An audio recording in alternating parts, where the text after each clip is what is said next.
అబ్దుల్ కలాం అన్నాడు, ప్రెసిడెంట్ ఉండే కదా APJ Abdul Kalam, dare to dream, strive to achieve అన్నాడు. అంటే కలలు కనడానికి ధైర్యం చేయమన్నాడు. ఎందుకు కలలు కనడానికి ధైర్యం చేయాలి అంటే, ప్రతి వ్యక్తి కూడా తన కళను తను ఏర్పాటు చేసుకునేటప్పుడు తన బిలీఫ్ లెవెల్ ఏదైతే ఉంటుందో, నమ్మకం, ఆ కోణంలో నుంచే చూస్తాడు. ఇప్పుడు ఈ అబ్బాయి ఉన్నాడు, అతని ఇన్కమ్ ఇప్పుడు 10,000 ఉండొచ్చు నెలకి. నీ డ్రీమ్ ఏంటి అంటే కార్ అంటాడు. ఏం కార్ కావాలి నీకంటే మారుతి 800 అంటాడు. ఎందుకంటే ఆయన ఎంతసేపు ఏమనుకుంటాడంటే, నేను సంపాదించేది 10,000, నాకు ఇంతకంటే పెద్ద కారు రాదు కదా, నేను కష్టపడి ఇందులోకి వెళ్ళి కొంత సేవింగ్ చేసుకుంటే. ఈసారి ఉన్నాడు, రిటైర్మెంట్ అయిపోయింది.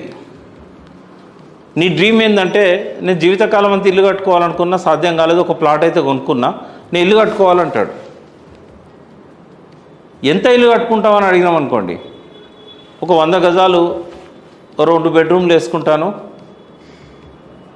కిచెన్ ఉంటుంది, ఒక చిన్న హాల్ ఉంటుంది అంటాడు. ఎందుకు అంటే, ఆయనకు వచ్చే పెన్షన్ డబ్బులతోనో ఏదైనా వేరే బిజినెస్ చేసి నెలకు 10,000 సంపాదిస్తే వచ్చే సేవింగ్స్తోనో ఆయన ఇల్లు కట్టుకోవాలి. అంటే ఎంతసేపు ప్రతి మనిషి యొక్క కోరికలు వాళ్ళ లోపల ఉన్న బిలీఫ్ సిస్టమ్ చుట్టే ఉంటాయి. ఆ బిలీఫ్ సిస్టమ్తో పనిచేసింది అనుకోండి,